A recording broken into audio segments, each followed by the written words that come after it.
Ang lahat ng opinyon, pagtingin, pananaw o kuro-kuro ng mga bisita at panauhin o mga anchors o host sa programang ito ay sarili at tanging opinyon at pananaw ng mga nabanggit at hindi opinyon o pananaw ng Aliw Broadcasting Corporation, mga producers o mga namamahala ng Aliw Broadcasting o anumang organisasyon na affiliated sa network at kailanman ay hindi iniendorso ng Aliw Broadcasting Corporation ang mga nabanggit na opinyon at pananaw sa programa.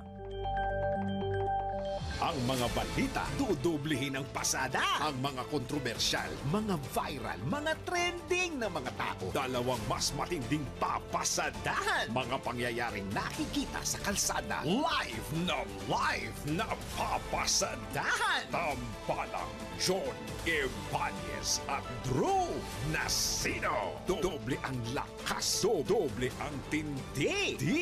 DWIZ Pasada Balita sa DWIZ News, DWIZ News TV at Aliw Channel 23 at sa digital channels ng DWIZ. Huwag magpapaiwan para huwag maunahan. Pasada Balita. Pasada Balita.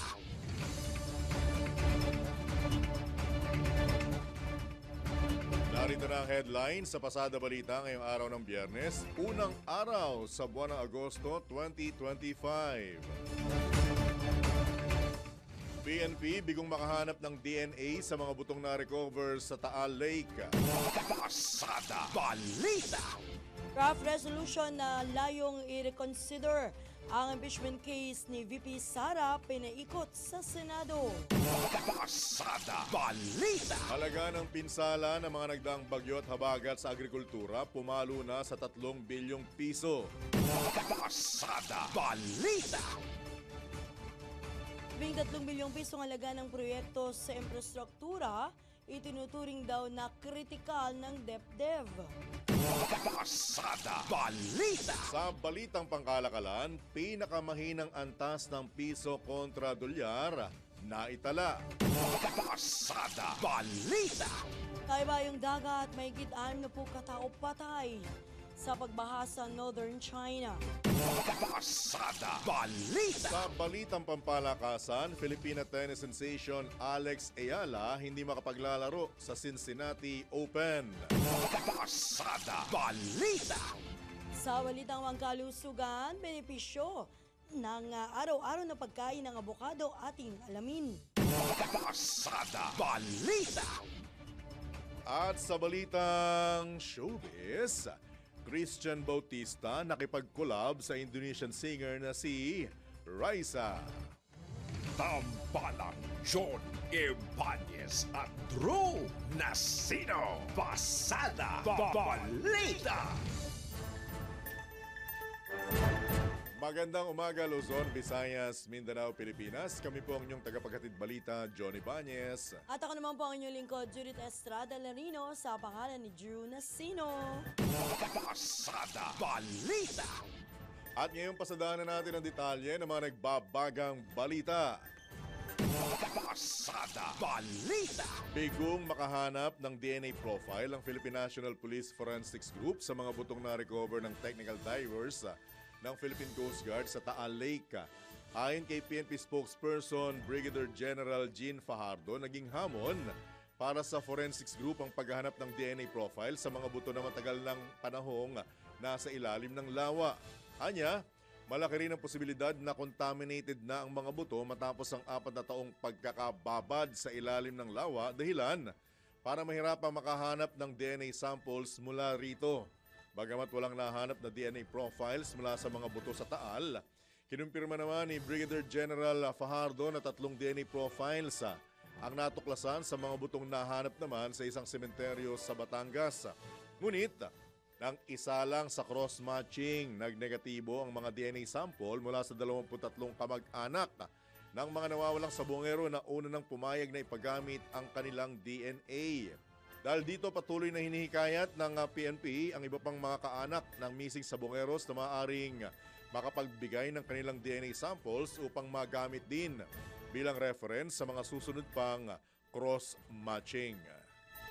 Pasada Balita. Sa kaugnay na balita, humingi na ng tulong ang Department of Justice sa Japanese government upang magsagawa ng iba pang DNA testing sa sinasabing mga na-recover na buto ng tao sa Taal Lake na iniugnay sa kaso ng mga nawawalang sabungero. Ito'y matapos bigong makakuha ng DNA profile ang local forensic experts mula sa mga nakuhang buto sa lawa. Ayon sa ahensya, naiintindihan nila na magiging hamon talaga ang kapasidad ng sariling DNA testing sa bansa kaya nagpapasaklolo na sila sa Japan. Alinsunod din ang naturang akbang sa pangako ni Pangulong Ferdinand Bongbong Marcos Jr. sa kanyang ika-4 na State of the Nation address na re-resolbahin ng kanyang administrasyon ng ilang taon ng misteryo sa pagkawala ng mga naturang sabungero. Pasada Balita. Hawak na ng Philippine National Police ang dalawang suspect na itinuturing ng mga missing link sa kaso ng mga nawawalang sabongero. Sa ginanap na pulong balitaan sa Campo Crame, inihayag ni PNP spokesperson Brigadier General Jean Fajardo na pawang kapatid ng whistleblower na si Julie Patidongan alias Totoy ang dalawang naarestong suspect. Kinilala ang dalawa na sina alias Elakim na siyang nag-withdraw sa ATM ng isang nawawalang sabongero habang si alias Jose naman ang nakita sa video na sinasabing nag-escort sa isa pang nawawalang sabongero. Paliwanag ni Brigadier General Fajardo na timbog ang mga suspect sa isang bansa na sakop ng Southeast Asia at naibalik sa Pilipinas nito lamang 22 ng Hulyo. Lehitimong anya ang pagkakaaresto sa dalawang suspect matapos makipag-ugnayan sa Bureau of Immigration at maaprubahan ang kanilang case operational plan. Inaresto si alias Jose dahil sa kasong robbery habang natimbog naman si alias Elakim. Makarang gumamit ng peking pangalan sa pasaporte bilang Robert Bailon. Kumpiyansa naman ng PNP na ngayong naaresto na ang dalawa, maaari nang magkaroon ng linaw ang kaso ng mga nawawalang sabongero. Pasada Balita. Sa iba pang balita, 4 na senador ang lumagdas sa ipinaiikot na draft resolution na nananawagan sa Korte Suprema na i-reconsider ang impeachment case laban kay Vice President Sara Duterte. Kabilang sa mga lumagdas sina Senador Kiko Pangilinan, Bam Aquino, Risa Hontiveros at Minority Leader Vicente Soto III. Sa ilalim ng resolusyon, nais na ipahayag ng Senado na makabubuting i-reconsider ang ruling ng Supreme Court upang ma-reconcile ang mga constitutional provisions hinggil sa kapangyarihan ng Supreme Court sa judicial review, ang kapangyarihan ng Kamara na mag-initiate o manguna ng impeachment complaints at ang kapangyarihan ng Senado na maglitis at maggawad ng hatol dito. Tinukoy sa resolusyon ang opinyon ni dating Supreme Court Associate Justice Adolph Ascuna na maaaring legally correct pero grossly unfair ang Supreme Court ruling na nagsabing nilabag ng Kamara ang utos ng konstitusyon na isang impeachment complaint lang kada taon. Nakasa din sa resolusyon ang puna ni dating Supreme Court Chief Justice Artemio Panganiban na kawalan ng oral arguments bago ibinaba ng Supreme Court ang ruling nito. Pasada Balita. Muli namang nanindigan ng Kamara sa katotohanan, pananagutan at tungkulin sa ilalim ng konstitusyon kasunod ng desisyon ng Korte Suprema na ideklarang unconstitutional ang articles of impeachment na inihain laban kay VP Sara. Ayon kay House Spokesperson Princess Abante, nirerespeto nila ang desisyon ng Korte Suprema kahit hindi pa opisyal na natatanggap ng mababang kapulungan ng Kongreso ang kopya nito. Giit ng House Spokesperson na ang desisyon ng Korte Suprema hindi magiging dahilan para tumigil sa pagtupad ng tungkulin ang mga mambabatas. Nagbabala rin si Atty. Abante na ang pakikialam anya ng hudikatura sa hakbang na impeachment maaring magpahina sa prinsipyo ng checks and balances at banta sa karapatan ng publiko na maningil ng pananagutan mula sa matataas na opisyal ng pamahalaan. Nanindigan ng House Spokesperson ang articles of impeachment hindi lang laban sa isang opisyal kundi laban para sa karapatan ng taong bayan na maningil ng pananagutan. Sa kabila nito, tiniyak ni Atty. Abante na muling maghahain ng panibagong impeachment case sa mga mambabatas laban sa Vice-Presidente. Pasada Balita. Kakaugnay pa ring balita, nangangamba ang Philippine Constitution Association sa naging ruling ng Korte Suprema na ideklarang labag sa saligang batas ang impeachment proceedings laban kay Vice President Sara Duterte. Sinabi ni PhilCon sa Chairman Retired Chief Justice Renato Puno na bagamat iginagalang nila ang kataas-taasang hukuman pero tila lumampas ito sa limitasyon, ginambala ang prinsipyo ng separation of powers at pinahina ang kapangyarihan ng Kongreso na panagutin ang impeachable officials. Kaya naman tinututulan nila ang interpretasyon ng mga maestrado sa one-year bar rule na layong maiwasan ang harassment sa pamamagitan ng paulit-ulit na impeachment proceedings at hindi para protektahan ang mga impeachable officer sa pamamagitan ng pagkukubli sa filing ng petition. Dahil dito, hinimok ni dating Chief Justice Puno ang Senado na nagsisilbing impeachment court na gampanan ang kanilang mandato at ituloy ang paglilitis. Pasada Balita. Sa detalye ng iba pang headlines, umakyat na sa 3 bilyong piso ang halaga ng pinsala ng sektor ng agrikultura ng pinagsamang epekto ng mga nagdaang bagyo at habagat. Ayon sa Department of Agriculture, Disaster Risk Reduction and Management Operations Center, mahigit 73,000 magsasaka at mangingisda ang naapektuhan ng malalakas na buhos ng ulan. Habang nasa 74,280 metric tons ang laki ng production loss at 93,258 hectares naman ang naapektuhang agricultural areas. Pinakamalaki ang nasirang produksyon sa palay na nasa 1.69 billion pesos at nasa 87,803 hectares. Tiniyak naman ng Agriculture Department na may mga tulong na sa mga naapektuhang magsasaka at mangingisda, kabilang na rito ang nasa 653 million pesos na halaga ng agri-inputs, 51,000 bags ng rice stocks mula National Food Authority at Quick Response Fund para naman sa rehabilitasyon at pagbangon ng mga nasalanta. Pasada Balita. Tumamba na sa 37 ang patay sa pananalasa ng magkakasunod na bagyong Krising, Dante, Emong at Habagat.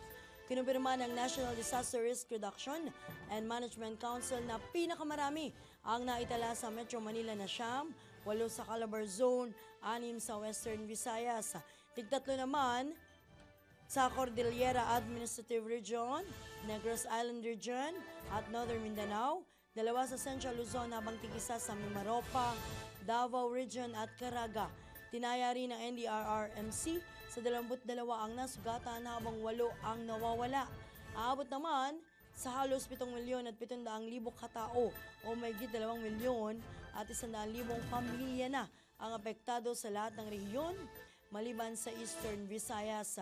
Samantala, aabot na sa 12 milyong piso ang halaga ng pinsala sa infrastruktura at agrikultura kung saan pinakamalaki ang naitala sa infrasektor na nasa halos 10 bilyong piso. Pasada Balita. Samantala, nasa 13.3 billion pesos ang mga infrastructure project na nabansagang kritikal o itinuturing na kritikal dahil sa pagkaantala at iba pang mga problema. Ito ayon sa Department of Economy, Planning and Development ay katumbas ang 43 proyekto na karamihan hawak ng Department of Public Works and Highways at Department of Transportation. Dagdag pa ni Economy Undersecretary Joseph Capuno, mayroon ding mga proyektong pinondohan sa pamamagitan ng Official Development Assistance ang namomroblema pagdating sa budget, right-of-way acquisition at procurement. Rekomenda ni Jose Capuno na ayusin ang funding requirements sa mga nasabing proyekto alinsunod sa mga budget cycle at ang koordinasyon ng mga ito sa Department of Budget and Management. Pasada Balita.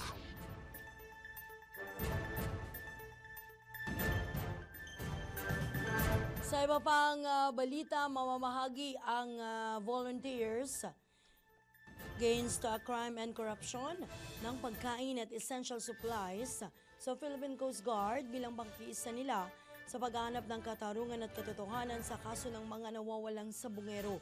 Ginawa ng grupo ang pahayag matapos maiahon ng PCG mula sa Taal Lake ang sinasabing bungo ng tao.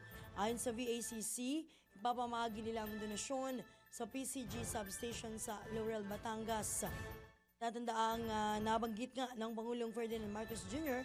sa kanyang ika-4 na State of the Nation address na patuloy na tututukan ng pamahalaan ang kaso ng missing sabungeros at nangakong walang sasantuhin sa paghahanap ng katarungan. Pasada Balita. Medyo indulgence sa ating Judith. Paalala ko lang na yung gagawin nilang pamamahagi ay ngayong tanghali na. Yes, Mamayang oo, ngayong tanghali. araw na ito. At kabahagi po ng VACC at ng iba pang ahensya ng pamahalaan na isa sa mga nagbigay ng malaking donasyon ang mga opisyal at miyembro ng Filipino-Indian Commerce and Welfare Society Incorporated. Sa pangunguna ito ni Kuyang James Kumar, na kaibigan po ang matalik ng VACC. Alright, so antabayan na natin mamaya at meron tayong mga update dyan sa isasagawang pamamahagi ng tulong at ilan pang supply para sa magigiting na tauhan ng Philippine Coast Guard at ibang ahensya ng pamahalaan po na nagsasagawa ng search and retrieval operations sa Taal Lake. Pasada Balita. Samantalang ilan sa pulis sa sangkot sa kaso ng missing sabongero ang nauna ng may kinakaharap na kasong administratibo. Ito mismo ang bininyag ni PNP Internal Affairs Service Inspector General Brigido Dodo Dulay sa gitna na nagpapatuloy na investigasyon hinggil sa mga nawawalang sabongero. Inman, nilinaw ni Atty. Dulay na wala pang malinaw na impormasyon kung ang mga naunang kaso ng mga pulis may direktang kaugnayan sa usapin ng extrajudicial killings o sa kaso ng mga missing sabongero. Matatandaang naghain ng kasong administratibo ang National Police Commission laban sa 12 pulis na itinuro ng whistleblower na si Julie Dondon Patidongan alias Totoy. Sa kaugnay pa ring balita, nilinaw ng Philippine National Police na walang kinalaman sa kaso ng mga nawawalang sabungero ang pagpapalit sa dating hepe ng CIDG na si Police Brigadier General Romeo Macapas. Pinabulaanan ni PNP spokesperson Brigadier General Jean Fajardo ang mga report na may humirit na tanggalin si Brigadier General Macapas sa kanyang pwesto. Mismong si Macapas anyang humiling na alisin siya sa CIDG upang pamunuan ng isang regional police office. Dagdag pa ni Brigadier General Fajardo, nag-aalinlangan ang dating CIDG official sa pagtanggap sa pwesto bilang hepe ng nasabing ahensya dahil hindi na siya maaring ma-promote. Unsod ng patakaran ng PNP na hindi na maaring i-promote ang mga opisyal na may kulang 1 taon sa serbisyo. Samantala muling nabuhay ang kontrobersya matapos sabihin ng pamilya ng ilang nawawalang sabongero na may miyembro o mga miyembro ng CIDG na hinihikayat silang magsampa ng kaso laban sa whistleblower na si Julie Dondon Patidongan o Elias Totoy. Pasada Balita. Medyo indulgence po mga kabalitaan, mga kabalitaktakan at Ma'am Judith.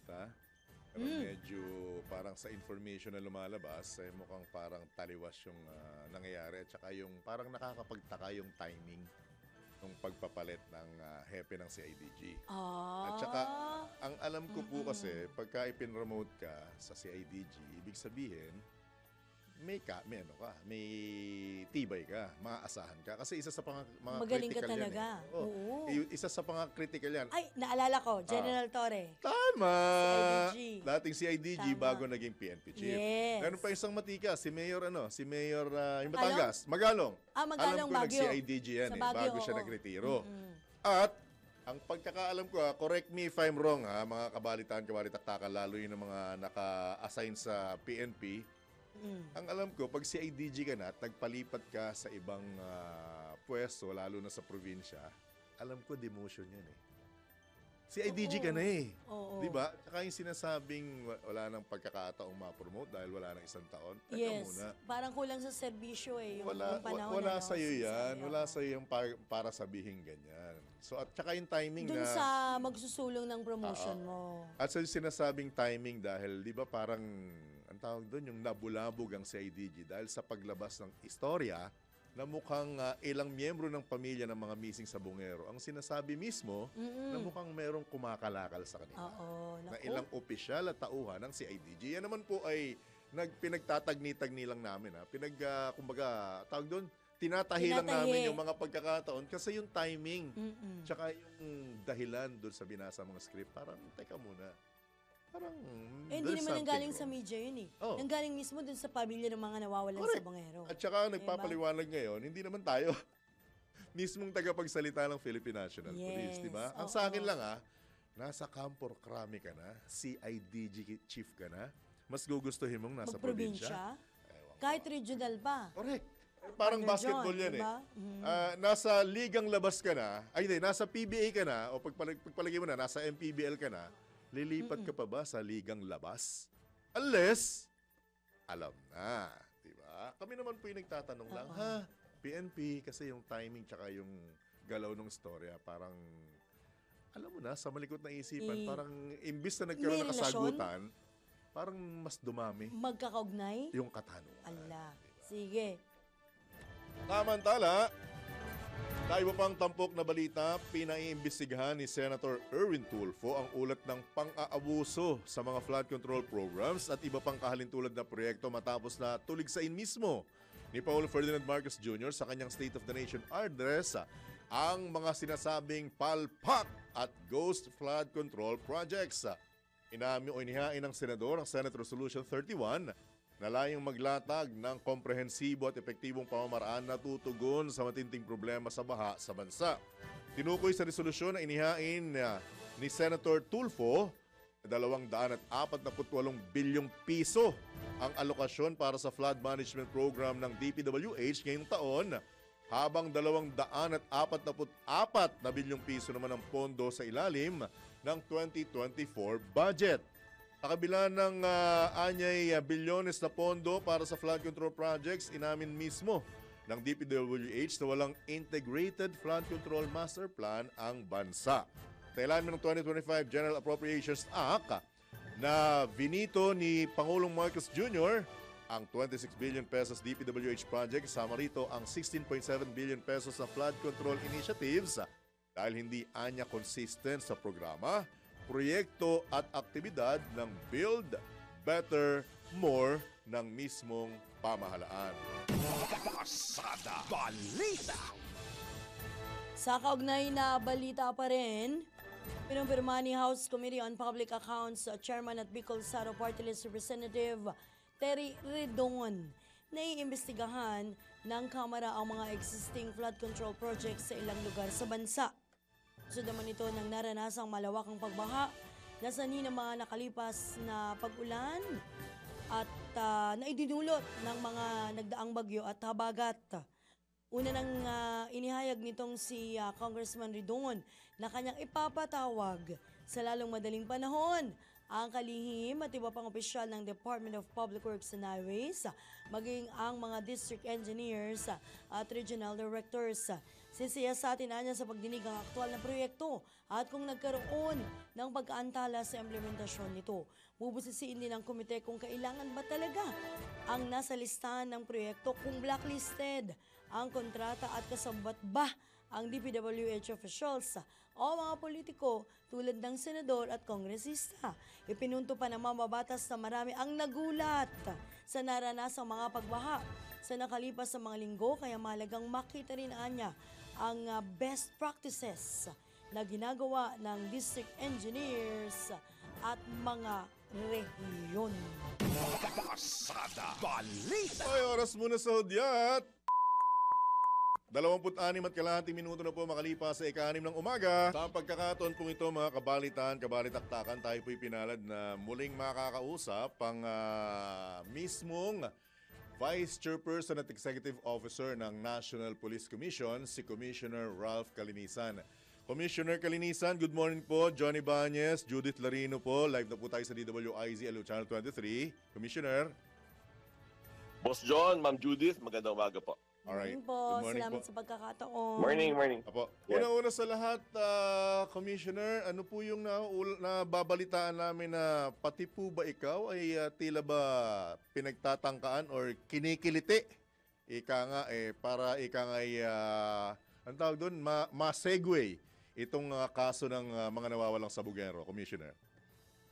Oo nga ho nagugulat nga po ko sa usaping pulis. Very brave po yung mga taong ito. Yung una, bossing ng sabong, tumawag pa sa taong very close sa akin.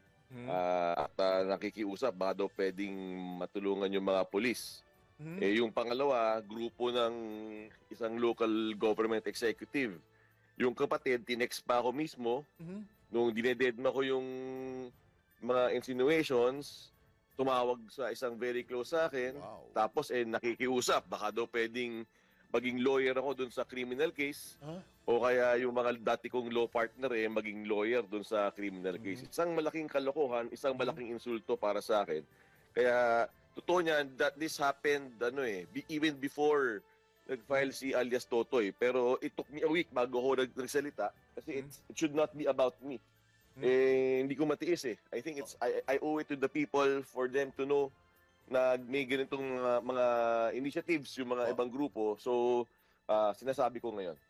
Pero linawin ko lang, Commissioner Kalinisan, Ma'am Juday, mga kabalitan-kabalitaktakan, hindi naman po ina-arbor. Ano pa nung hindi na-arbor? Tinutulungan nga, pinapatulungan. Ano pa bang hindi na-arbor? Hindi, ang ibig sabihin, baka naman ang gusto nila ay ikaw lang o yung grupo mo lang ang kumatawan, pero hindi naman ibig sabihin, talagang lilinisin mo yung pangalan ng mga polis. Yung rewind. Rewind. Yung unang tawag ng bossing ng sabong, arbor yun. Yun. Arbor Right. yun. Alright. Okay. So yung pangalawang tawag, kasi na-implicate o nahahagip na ng konti yung isang local government executive Nadadamay. May nadadamay na. Oo, nadadamay sa investigasyon Nababanggit. So ini-imply nung kapatid na hindi ito involved at dinidiinan ng isang tao instead na isa. Ayoko na lang mag-comment dun sa merito. Sabihin na lang natin na di tayo papa-impluensya. Kaya ang arbor niya para sa kapatid niya. Kumbaga, naghahanap ng katapat, ayaw kinukuhang abogado. Sa madaling sabi, para hindi siya mahagip dun sa investigasyon ng NAPOLCOM at para may abogadong pantapat dun sa criminal case. Very Right. clear sa akin yan. Total tayong tatlo lang naman po ang nag-uusap at nagkakarinigan. Commissioner Kalinisan, may pwede bang ibulong ka sa amin na kahit na clue man lang sino yung dalawang yan? Ay, naku, mahirap yan. Mahirap yan. Mahirap. Pero ito ang masasabi ko, Boss John. Tatlo lang naman tayo dito Subukan pa nila uli na lapitan ako. Sasabihin ko mga pangalan nila. Yan! Ay, nako! Ang gandang hamon niya. Matinding hamon yan. Hindi naman kailangan Huwag niyo subukan si attorney si commissioner. Nako. Talagang, Teka muna. mayayari kayo. Commissioner Kalinisan, baka naman yung hamon na yan magkaroon ka ng kondisyon. Wala. Isang beses nyo pang subukan na ako ilapitan. tama. Kasi nakaka-insulto Ito Yes. na insulto ko natawa ako Correct. Ano pambira itong mga taon to. Kumaga, una, patas tayo dito. Kung anong ebidensya, yun. Di ba? Yes. Kung absuelto yung mga polis, then so be it. Kung dismissal, then so be it. Pero do not even think na I can be influenced by your money. Hindi ko nabibili. Kumbaga, 18 taon na akong public interest lawyer, hindi ko pinagkakitaan ng aking pag-aabugas siya. Lahat ng mga mahirap na kaso yun ang kinuha ko. Pinagsagaan ko ngayon 12,000 pesos sa pleb ngayon pa. Diba? Nabisto ngayon na 12,000 lang yung sa pleb. Anyway, simple lang naman Diba?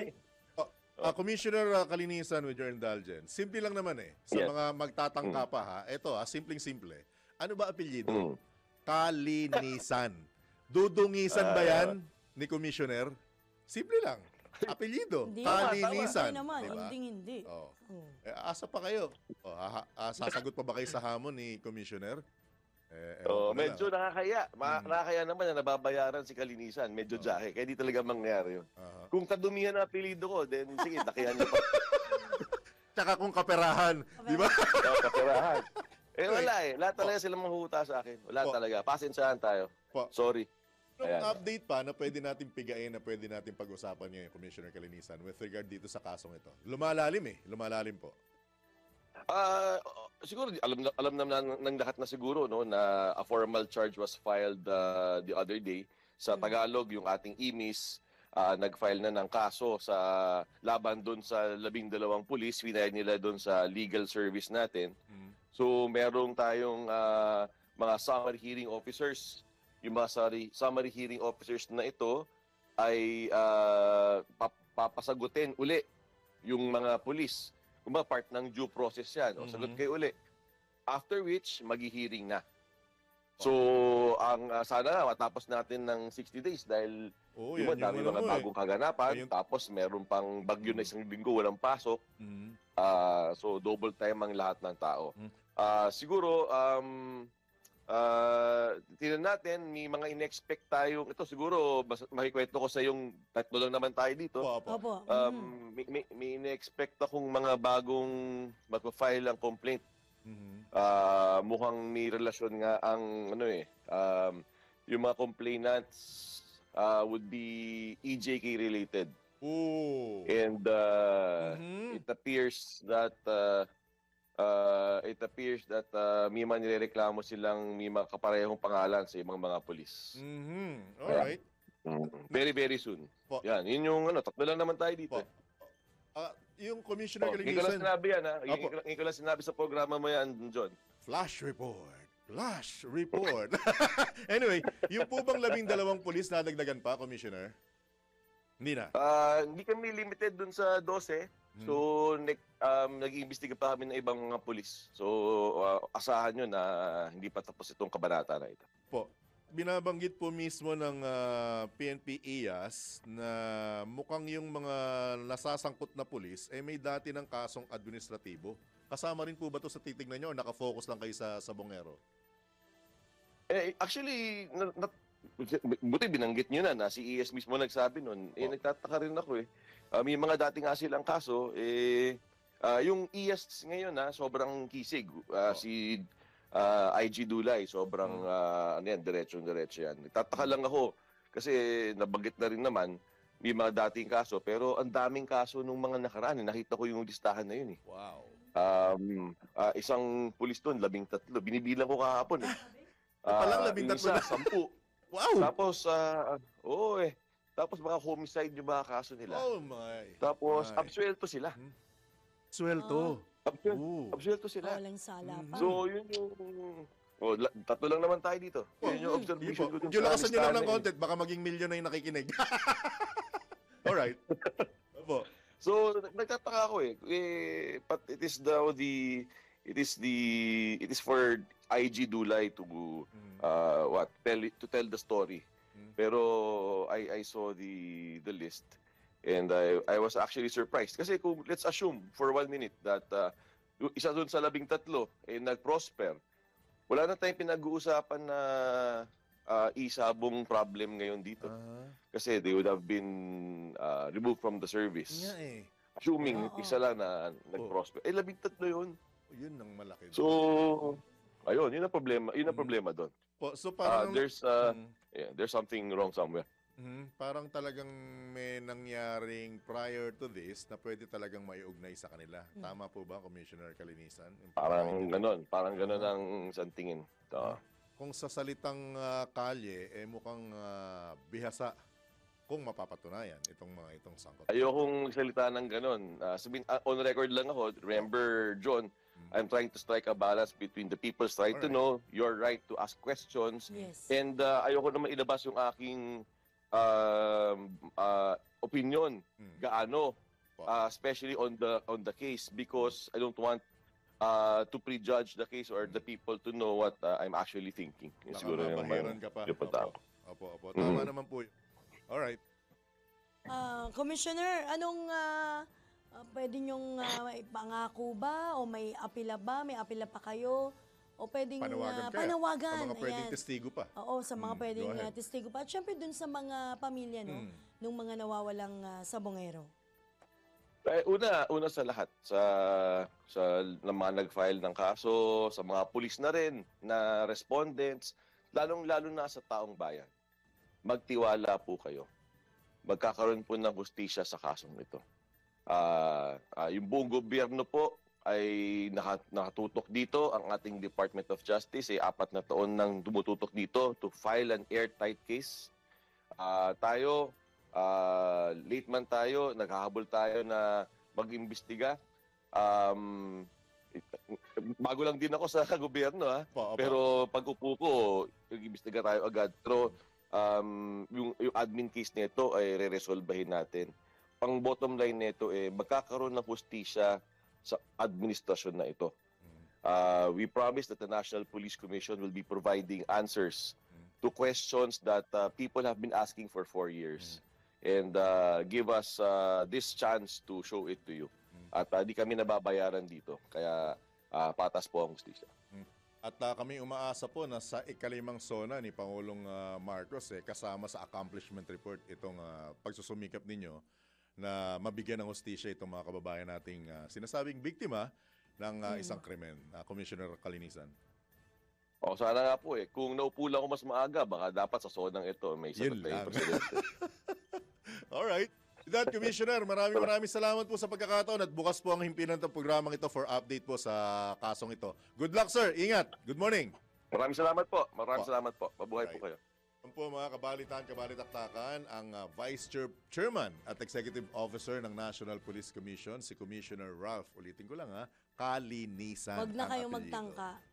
Di ba? Sorry. Simple. Oo. Simpleng-simple. Sabi niya, Oo. siguro yung katumbas ng sinasabi ni Pangulong Marcos na mahiya naman kayo sa korupsyon, ito naman sa kanya, huwag nyo nang tangkain.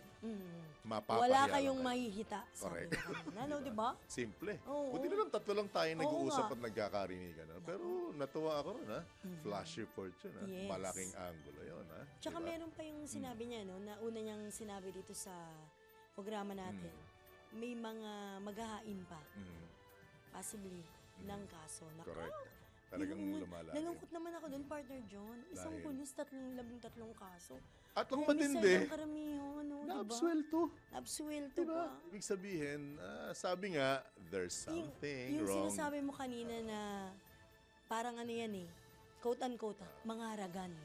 Di ba? Actually, kumbaga sanay na. Sanay Anyway, Delikado. sabi nga natin, Delikado. kung ang mga ito po ay mapapatunayan. Yes. Yun naman sa atin mga pagtatanong at haka-haka. And good thing kay Commissioner Calinisan, hindi natin siya napasagot ng alanganin or mailalagay siya sa alanganin. Tsaka alam niya yung sinasabi Magaling. rin ng mama Magaling yung Alam mama. niya. Oo. Kabisado niya. Hindi niya itataya yung kanya. Magkano yung Correct. sweldo niya? 12. Dalawa lang Hindi, tayo sa ngayon. pleb yun. Sa pleb, Sa pleb yun, oo. Oo. Dahil Kasi doon sinabi sa niya, never niyang sinira sinira. at dudungisan yung Ang kanyang kanyang apelyidong pangalan. Calinisan. Di ba? Mahirap naman kasing panindigan Yun, Calinisan. daw ang kaperahan. pangalan, di ba? Hindi kaperahan, hindi kadungisan. Kadungisan. At hindi karumihan. Yun. Masarap. Nakalimutan ko itanong Kamusta na yung kape sa Napolcom? Bakit ano ba meron doon sa kapila? Hindi, di ba nagkaroon ng nung nakaraang press con, giniginaw yung mga nandoon kasi lakas ang aircon. Talaga? Nakalimutan nga ibigay nung Yung kanyang kape? mga tao ang kape. Baka Ang naibigay nadala dun sa- juice. Kaya lalong Mas malamig. gininaw. Anong nakaraang interview natin sa kanya, sige, iniimbita ko kayo, magkape kayo rito. Masarap ang kape rito. Hindi Ayun kayo na. giginawin. Yun pala yun. Anyway. Nakalimutan baka nadala doon sa... Hindi kasi Press con, siguro ano? hindi na ganun kaaga Kaya Yes. hindi na kape ang inalok Oo. juice na. Anyway, good luck po National Police Commission sa pamumuno ni Commissioner Ralph Calinisan. Samantala, umaasa naman si Senator Risa Ontiveros na agad na ring masisimulan ng Senate Committee on Public Services ang pagsisiyasat kaugnay sa palpak na serbisyo ng ilang water utilities na inireklamo ng maraming residente. Ayon sa Senador, na i-refer na sa naturang komite ang kanyang Senate Resolution 16 para busisiin ang mga joint ventures agreements sa mga private water concessionaires. Paliwanag ni Senator Ontiveros, ang usapin ng mabaho at maruming tubig, pumapasok na sa usapin ng dignidad ng bawat tahanan ng bawat pamilya. Maging ang mga catch-up plans anya kasama ang concessionaires, hindi na rin sumasapat kaya't kailangan ng magsagawa ng karampatang pagsisiyasat. Binanggit pa ng senador na dapat ipatawag ang lahat ng ahensya ng pamahalaan na nangangasiwa sa serbisyo sa tubig, mga pribadong kumpanyang pumasok sa JVA at ang iba pang mga stakeholder. Yes, umaasa ako na sa chairmanship ni Sen. Sherwin ng Committee on Finance, mas mabibigyan ng konsiderasyon kung hindi man commitment sa mga initiatives ngayon para sa Open BICAM at iba pang pamamaraan na gawin talagang transparent at accountable yung legislation dito, lalo na sa budget process. Okay, no more? On that note, Yan naman po ang tinig ni Senator Risa Ontiveros. Pasada Balita. Lala oras muna sa udyat. 14 na minuto na lamang, alas 7 na ng umaga. Mga kaibigan, sa ating balitaan, pero kuha muna tayo ng latest. Aba, mula po dito sa ating Altanghap sa Pasada Balita. Naku, nagutom naman ako. Mula dyan sa Greenleaf Market, Valenzuela City at Maypaho Market sa Caloocan. Naroon po si Mama Beth Samson. Mama Beth, good morning. Magandang morning, Aling Beth. Patrol reports. yes, good morning Mamang John at syempre kay Aling Juday. Good morning Bakit naman po. naging mama Ay, ako? ang almusal ko ay simpleng-simple lang. Mm. Alam niyo ba yung pandikeso na isang pandesal na meron kaparunggot na keso? Aha. Pwede mo na isawsaw sa kapyan. 40 pesos lang yan. Mm. Medyo tipid tayo ngayon, mamaya pa sahod eh. Ang tanghalian po ay, ito magkaterno to eh. Bumili muna ako ng bigas na 1 kilong 40. Eka nga, pag ikaw ay nag-isa ng munggo, maganda may katerno kang paksiw. John, ikaw may Paksiw sabi ba o niyan. prito? Bagay pwede paksiw o kaya pritong isda. Pwede. Okay ako doon. Go ako doon. Eto Sarap yun. yun. Yung munggo, isang maliit na pack, halos kalahating kilo, 45 pesos yan, yung munggo pilog na yan. Tapos yung pangsahog mo, lalo ko- bagnet. O kaya hipon, Mama Beth. Sugpo! Sugpo. Nagtipid, tapos sugpo ang sahog. Yun Aba, lang. Tsaka bagnet. yun lang. Bagnet pa, bawal sa atin yan. Bawal sa atin Ay. yan. Yan, bawang, sibuyas, kamatis, halagang 20. Isang bungkos ng dahon ng ampalaya, medyo mababa na ngayon. Isang araw, 25 eh. Kanina, 15 pesos na lang. At yung tokwa, 30 pesos. Ngayon, sa munggo na yan, eka nga, maganda may terno. Magpapaksiw ako ng 1 kilong bangos. 3 piraso, pero yung isa, tama ka dyan, John, yung isang bangos ay ipipirito ko. Samantalang yung 2 bangos, ipapaksiw ko sa suka, sili, at saka dito sa siling berde. Ayan, mantika, 15, panggisa ng munggo yan. At saka yung pandikeso, 40. So, meron akong pandikesong pandesal at saka kape sa umaga. Sa tanghalian ko naman, 150 yung munggo. Meron naman akong 220 sa bangos. Nalalakukan mo naman ng suka, sili at saka itong mantika at saka yung sinasabi ko na 1 piraso, ipipirito ko. E di, ternong-terno talaga. Maghapon na yan. Abe, 1 kilo yung bangos eh. 1 kilo yung bangos eh. 3 piraso. So, sumatotal ko, nakatipid na naman ako, tsaka kahapon, 445 pesos. Wow, may 55 ka pa. Nakabawi-bawi na. Sabi ko sa babawi ang inay mo eh. Correct. Hindi pa Right. pwedeng, kasi nung isang araw, di ba, naka 500 mahigit. Sakit sa bulsa, sakit sa dibdib. Sabi ko, 2 araw akong babawi. Eh, mamayang gabi, sahod naman mamayang hapon. Bukas, Wow. hanggang linggo, masarap ang ulam namin. O, Sana diba? all may sahod. Kaso, na kay Judith na eh. Yun lang. Anyway, Yun lang. total Anyway. biyernes naman, opo, bago ka mag-extra, Aling Beth, Ma'am Opo. Juday, padaanin ko na to. Nagkakasundo kami doon sa kasagutan ni Aling Beth kung paano malalaman kung ang bumibili sa palengke ay lalaki o babae. Anong sagot mo, Aling Beth? Yan, Ano? yung kinikilo tsaka tinitimbang. Gets mo? Gets mo? Gets mo? Oo. Diba? Bakit? Tingnan natin, Aling Beth, sa'yo manggaling. Paano po? Sinabi ko na nga, Uy! binilisan ko na nga, kinikilo tsaka tinitimbang. Okay. Wag na yung exact word. Apa si Mama Beth naman, oh. Oh, Happy Friday, Aling Beth! Yes, happy birthday and Judith Day. Para sa Altang Hapasada Balita, Metro Pastor Beth Samson ng DWIC, nagbabalita ng tama, namamalengke ng tama, nagbabudget ng tama. Di ba, Juday? Di ba, John? Ingat! Yes, happy weekend! Pasada Balita. At diretso na rin po natin ang pagkakataong ito sa pagtanggap ng mga ulat mula rin sa labas ng himpilan. Proyekto para maihanda ang mga bilanggo sa pagbabalik sa lipunan o komunidad, inilunsad ng Bucor. Talyo mula kay Patrol 24, June Samson. Ng Bureau of Corrections ang Blue and Red Ribbon Project na may layuning mabuo muli ang kamalayan at mapalaganap ang unawaan, mabawasan ang dungis sa karangalan at mapalawak pa ang patuloy na suporta sa mga mapapalayang persons deprived of liberty. Ipinaliwanag ni Bucor Director General Gregorio Catapang Jr. na ito ay hango sa proyekto ng Singapore na Yellow Ribbon Movement na nagsusulong sa kahalagahan ng pag-asa at pagtanggap dahil sa paniwalang ang lahat ay mayroon pang second chance o yung ikalawang pagkakataon o pag-asa sa buhay. Umaasa ang Bucor na dahil sa inisyatibang ito na magbibigay ng pangako ng patuloy na suporta sa mga bilanggo upang paunti-unti silang makabalik sa lipunan o sa komunidad. Kaugnay niyan ay plano ng Bucor na makapagpatayo ng pabahay sa lahat ng mga prisons and penal farms sa buong bansa para maging transitional residences at ligtas na holding areas sa mga bilanggong malapit ng mapalaya. Patrol 24, June Samson, para sa Himpilang May Todong Lakas, DWIZ. Nagbabalita ng tama, naglilingkod ng tama. Pasada Balita. Mapang balita sa mga araw na voters registration para sa barangay at sangguniang kabataan eleksyon na arangkada na ngayong araw na ito. Alamin po natin ang kabuang report. Ihatin ni Batchong number 5, Aya Yupanco. Aarangkada na ngayong araw ang voter registration ng Commission on Elections o COMELEC bilang paghahanda sa barangay at sangguniang kabataan elections na nakatakda sa Disyembre ng kasalukuyang taon o 2025. Ayon kay COMELEC Chairman George Erwin Garcia, tatagal lang ng 10 araw ang voter registration. Pero inaasahan niyang aabot sa 1 milyong botante ang magpaparehistro.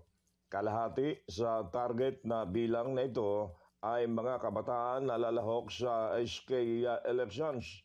Paalala ng COMELEC, hindi tatanggapin sa voter registration bilang identification ang barangay clearance.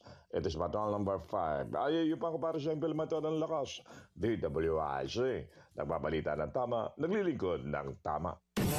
Pasada Balita. Samantala, hybrid na sistema ng electric generation pinalalakas ng pamahalaan. Detalye mula kay Patrol 13, Gilbert Perdes. Ibinida ng pamahalaan na nakapaloob na sa electrification program ng pamahalaan unang gobyerno ang pagtiyak na magiging sustainable ito upang matagalan. Sa bagong Pilipinas ngayon, sinabi ni Department of Energy Secretary o USEC Mario Marasigan na sa ilalim kasi ng Microgrid System Act, mandato nila na dapat ang mga itatayong sistema ay hybrid na at hindi limitado lamang sa isang uri ng teknolohiya. Inihalimbawa ni Marasigan ang marami nang gumagamit ngayon ng bagong sistema na maliban sa diesel generation ng kuryente, gamit na rin dito yung solar energy at baterya. Nagsisilbihan ng backup ang diesel generation habang ang pangunahing gamit naman ay 2 bagong renewable energy system. Nakapaloob din daw sa paggamit ng renewable energy maging ang installer at provider ng technology para nakapakete na ito at hindi na mahirapan pang maglagay o mag-install ng solar panel na kailangan at maging ng mga baterya. Patrol 13, Gilbert Perdes para sa Himpilang May Todong Lakas, DWIZ. Nagbabalita ng tama, naglilingkod ng tama. Kapag may bagong balita, naka-on air, agad-agad, DWIZ Patrol Report. Samantala, latest mula sa Filipino Mirror, Nagbabala sa Agriculture Secretary Francisco Chu Laurel na papatayin ng umiiral na rice tarification law ang industriya ng bigas kung hindi ito aamyendahan at ibabalik ang ilang mahalagang kapangyarihan ng ahensya upang makontrol ng gobyerno ang importasyon ng bigas. Binigyan din ni Secretary Laurel na ang pangangailangang maamyendahan ng batas ay magpapaluwag sa pag-aangkat ng bigas mula sa ibang bansa. Anya, nagbigay ng problema ang imported rice sa local rice producers dahil kinakain nito ang market share kaya't napipilitan ang local millers na magsara at mag-import na lang ng bigas. Bilang suporta naman sa polisyang ito, isinulong ni House Speaker Martin Romualdez ang House Bill No. 1 o ang Rice Act na layong ibalik ang regulatory power ng National Food Authority, bigyan ng kapangyarihan ng DA na higpitan ng importasyon at payagan ng gobyerno na magtakda ng floor price sa palay. Pasada Balita. Antabayanan niyo po ang napakagandang mensahe mula naman sa aming nag-iisang chairman, Boss D. Edgard A. Cabangon. Eksakto yung punto, alas 7 na ng umaga. Narito na po ang tinatawag na A Thought to Live By this August. Happiness is a mystery. The more actively we seek it, the more elusive it becomes. The secret in finding it is to give it to others. It will find its way back to us. That's the mystery of happiness. It grows when shared. Think good. Thank God. Thank God. Thank God it's Friday. Have a relaxing weekend and God bless you. Yan po ang napakasimpleng thought to live by this August.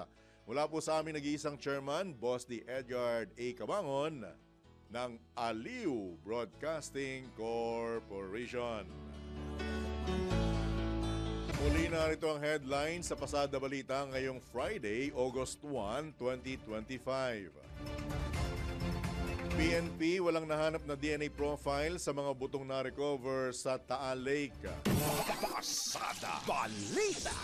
Inaikot na Senate resolution upang i-reconsider ang impeachment trial ni VP Sara, nilagdaan ng 4 na senador. Pasada Balita. Pinsala sa agrikultura ng mga nagdaang bagyo at habagat, umabot na sa 3 bilyong piso. Pasada Balita. 13 milyong pisong halaga ng infra project sa bansa, itinuturing na kritikal ng DepDev. Pasada Balita. Sa balitang pangkalakalan, pinakamahinang antas ng piso kontra dolyar na itala. Pasada Balita. Balitang sa ibayong dagat, may 6 na katao patay sa pagbaha sa Northern China. Pasada Balita. Sa balitang pampalakasan, Filipina tennis sensation Alex Ayala hindi makapaglalaro sa Cincinnati Open. Pasada Balita. Sa balitang pangkalusugan, benepisyo ng araw-araw na pagkain ng avocado ating alamin. Pasada Balita. At sa balitang showbiz, Christian Bautista nakipag-collab sa Indonesian singer na si Raisa. Tambalang John Ibanez at Drew Nasino. Pasada Balita. Sa iba pang tampok na balita, inilipat ng Kamara ang simula ng sesyon ng plenaryo nito ng alas 2 ng hapon upang magkaroon ng mas mahabang oras ang mga mamabatas na ayusin at talakayin ng dagsa ng mga panukala na inihain sa pagsisimula pa lamang ng bagong Kongreso. Ayon kay House Majority Leader at Ilocos Norte 1st District Representative Sandro Marcos, ang desisyon na ilipat ang oras ng sesyon ng alas 2 ng hapon mula sa dating alas 3, ginawa upang mas maging produktibo ang Kamara na ngayon binubuo pa lamang ang mga komite. Paliwanag ni Congressman Marcos na naging posible rin ang pagbabago dahil walang nakaschedule na pagdinig sa mga komite tuwing umaga. Binigyang diin ng Presidential Son na pansamantala lamang ang mas maagang oras ng sesyon hanggat hindi pa naoorganisa ang Kamara. Muling nagbukas ang regular session ng Kamara noong Lunes at mahigit 3,000 panukalang batas na ang inihain para sa 20th Congress. Pasada Balita. Samantala, nagkausap sa telepono sina Pangulong Ferdinand Marcos Jr. at German Chancellor Friedrich Merz. Sinabi ni PBBM na pinag-usapan nila ni Merz ang mga pangunahing areas of cooperation sa pagitan ng Pilipinas at Germany. Kabilang nga niya rito ang pagpapalakas ng kanilang defense and economic cooperation, pagkatulungan sa mga isyong pangrehiyon at paglikha ng mas maraming oportunidad sa kanilang mamamayan.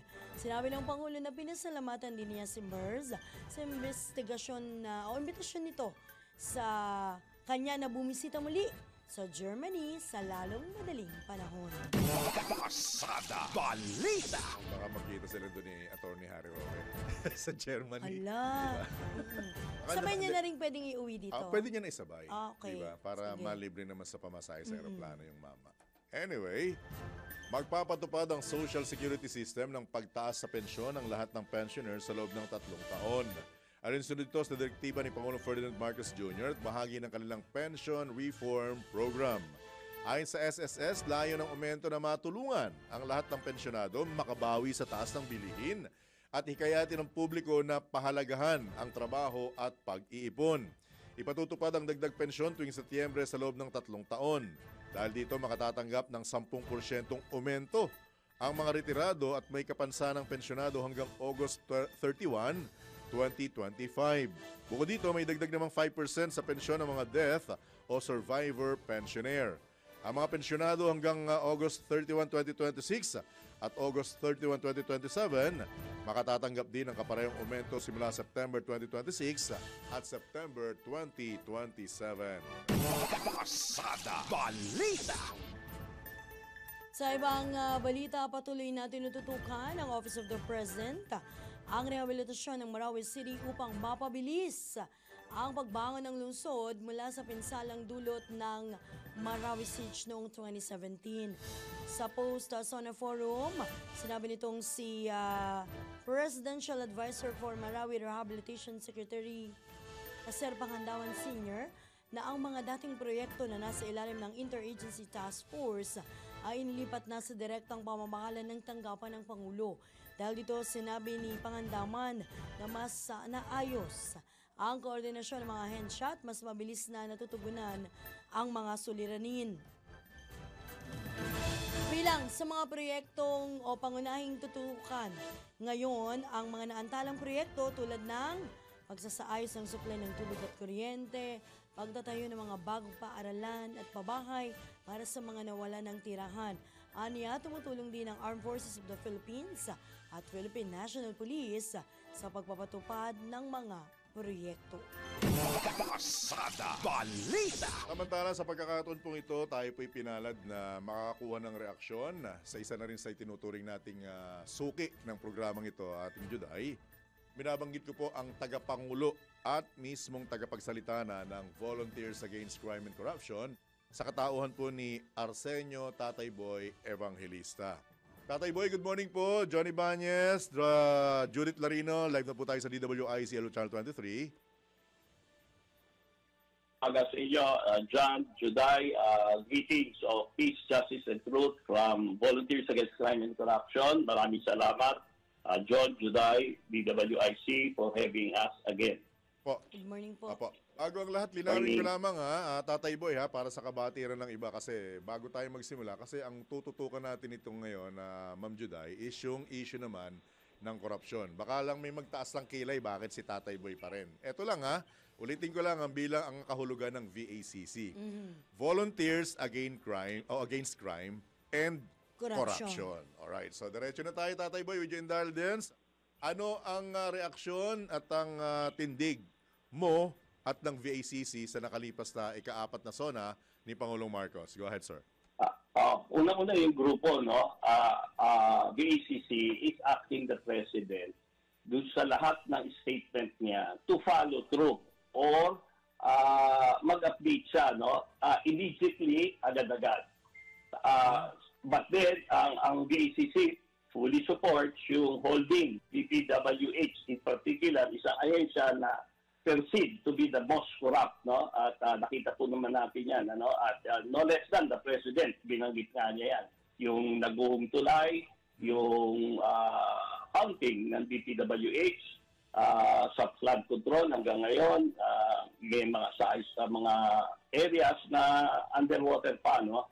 So, accountability at yun ang hinihingi ng grupo namin at malinaw na at hindi lang accountability, dapat agad-agad na aksyon para mapatunayan kung sino talaga ang may kasalanan dito, kung sino accountable, ano?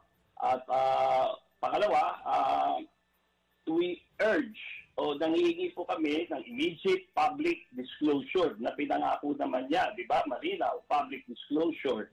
Ito yung transparency. Dapat i-publish na yung DPWH, yung sa flood control, mga gumubuhong tulay sa Isabela, Pabakan, sa Maria Bridge, no? Mag-publish siya ng isang timeline findings sa corruption. Kasi alam naman natin, after 5 months, nag-start ito, March, no less than the Senate. Ano? Kaya nga, we are also calling yung committee sa Senate under Senator Cayetano na nag-conduct na sila ng Senate hearing dito. Kung ang totoo dito, ang mga resource persons nila, numbering 2, 3, 4 from DPWH, matataas ang posisyon, mga executives, nag-amin na talagang merong mga underperformance, may pagkukulang sa design, more on yung integrity, yung structural integrity. They can go back dun sa Senate na yon. Ang pinagtataka lang namin, yung committee report after almost 6 months, wala pa. Yun ang mabigat doon, ano? So parang we are just wasting people, taxpayers' money. Kaya po nga ang VACC ngayon, nag-i-initiate, talagang we could be complainants or complainants sa ombudsman. And sa even we are urging yung House of the Representatives na mag-conduct ng independent investigation dito sa flood control. At ito nga, as we speak now, gumagawa po kami ng letter na address kay kay Congressman Joel Chua ng Manila, First District ng Manila, kung saan ayun nga ang letter namin is i-follow up to the President to yung yung wanting immediate action to address and resolve. Number 1 po, yung problematic bridges that were constructed by DPWH, particularly yung kabangan sa Maria Bridge, na kung saan gumastos tayo ng bilyon, almost 10 years in the making, tapos nag-collapse, 6 ang seriously injured dito. Tatay Boy, Tatay Boy, magitan ko lang sorry po with your indulgence, mga kabalitaktakan. Tatay Boy, ang update po dyan, kagaya nga nung naging pag-uusap natin kahapon, mismong si Secretary Bonoan ng DPWH ang nagsabi, civil and administrative cases ang inihahanda na dun sa mga mapapatunayang responsable sa pagbagsak nitong Kabagan Bridge sa Isabela. And at the same time, hindi rin siya nangimi nung tanungin ko na if ever po may mga tao kayo na sangkot or nagpabaya dyan sa proyektong yan, ano ang gagawin nyo? Sumagot naman ng kalihim with your indulgence, Tatay Boy, na iahanda rin nila ang kaukulang hakbang laban sa mga taong ito. And ngayon, hawak ko po sa script ko ngayon itong harapan ko, ang pag-confirm po ni House Committee on Public Accounts Chairman Terry Ridon na magpapatawag siya ng investigasyon kaugnay sa existing flood control projects dito sa ating bansa, Tatay Boy.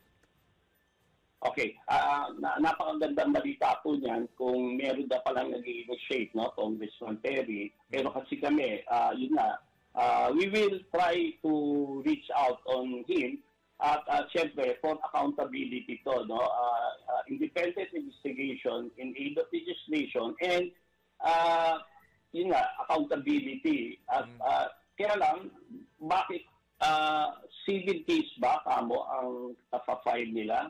Walang criminal case? Ang binabanggit na criminal case, Tatay Boy, ni Secretary Bonoan initially ay dun sa driver at may-ari nung truck na sinasabing overloaded kaya kaya bumagsak yung tulay. Okay. Alam mo, John, bakit focus doon sa truck na nagdaan doon sa tulay? Kaya nga, hinabol ko eh. Kaya po hinabol ko doon sa mga taga-DPWH at kontraktor eh. Din po hinabol ko dito pa lang, makikita mo na yung premise. Dito pa lang, parang may pag-iwas na talaga to be held accountable yung mga engineers, yung mga matataas ng posisyon under their control and supervision, yung collapse na kasi in the first place, dapat meron silang weighing scale dyan bago dumaan ito. Correct. Bakit you are secretary with due indulgence bakit mo naman binabaril yung hindi naman accountable doon sa gumawa yung integrity ng tulay, yung structure. Tatay Boy, pasensya na. Napainit ko yata ulo mo. Oo, halata ba? Halata ba umiinit? Kasi iba na yung tono mo eh.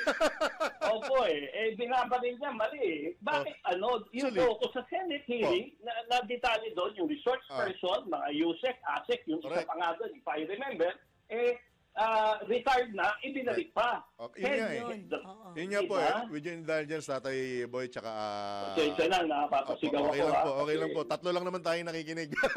Kasi kaya po inihabol ko kahapon kay Secretary na, kamusta naman po yung mga tauhan ninyo, yung mga taga-DPWH, kung sakasakaling makikita nyo, kasi sinasabi nga nila, hindi naman gagalaw yan, hindi naman magagawa yan kung walang pahintulot ninyo, at hindi rin naman papalpak yan kung walang pumalpak talaga.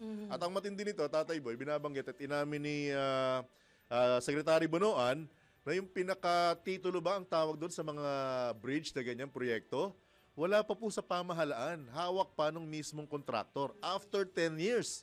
Yun po yung mismong sinabi niya. So ang tanong ko, bakit nasa kanila pa? Mas kagandahan na nga lang dahil hindi parang ang nangyari, correct me if I'm wrong parang ang gist nung sinabi niya, dahil hindi pa nila napeperpekto yung proyekto. Kaya nasa kanila pa yung mismong parang clearance or something, hawak pa ng contractor. Wala pa sa DPWH, wala pa sa pamahalaan. Diba, so, admittedly, hinamin niya, hindi pa kumpleto, bakit nyo ni-roll out after 10 years? Ni-roll out nyo, inopen nyo yung tulay na alam naman nyo na in the first place, dapat hindi nga nila binuksan yan because it needs a total review. Nag-hire po sila doon sa Senate, malalaman nyo, nag-hire sila ng isang third party, mga expert ito, mga engineers for the technical structure.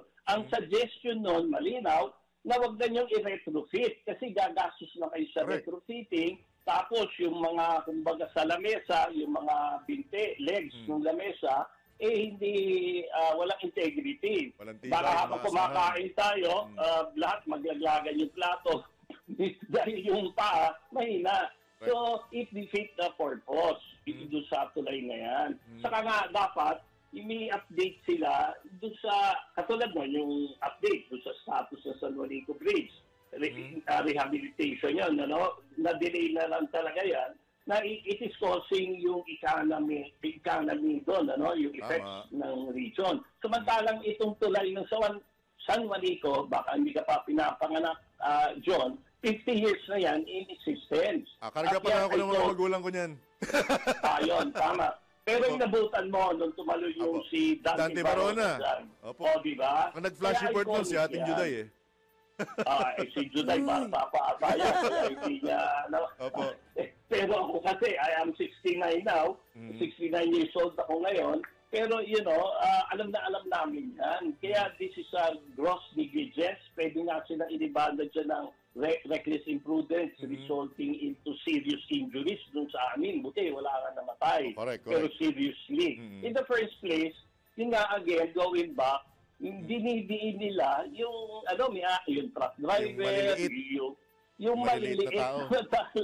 Di ba? Doon pa lang, makikita mo, may mga reasoning na sila na gusto nilang pagtakpang kagad, cover up. Kaya ang gusto po namin dito, independent ng investigation, COA, DOJ, yung independent na hindi makikisali yung mga taga-PWH, magiging resource persons lang sila, but then yung full investigation should go to the House of Representatives. Para, kasi nga, ito lang, bago lang makalimutan. Anong reaksyon nyo doon sa sinabi mismo ni Pangulong Marcos na mahiya naman kayo sa mga kapwa nyo Pilipino? Yun, ang laki kaya nga so far, kami, anti-corruption kami, ito isa sa pinakamagandang zona niya. In the scale of 1 to 10, siguro ang binibigay namin sa kanya 7, no? Because una, ito, at now, magiging 10 yan. Pag mayroong political will, at agad-agaran, may follow through, at ilabas lahat, no? At yun, ang masakit nga dito habang talagang ang ganda no? Yung narrative niya patama lahat dun sa karamihan nga doon Ako naliliit yung mahiya naman kayo sa gusto kong matunaw Habang nadudoon ako. Pumalakpak pa tumayo pa no? Oo, yun nga talagang yung culture impunity. Grabe. Tatay Boy, kidding yung sa kwentuhan nga ng mga nagkakabiruan. Yung mga tumayo at pumalakpak daw, parang umaming, guilty ba kayo? Nagpakilala. Yes sir, yes sir. Kaya nga alam mo, saka isa pa lang doon, kasi may mga demands kami sa SONA, may mga interviews din tayo dyan.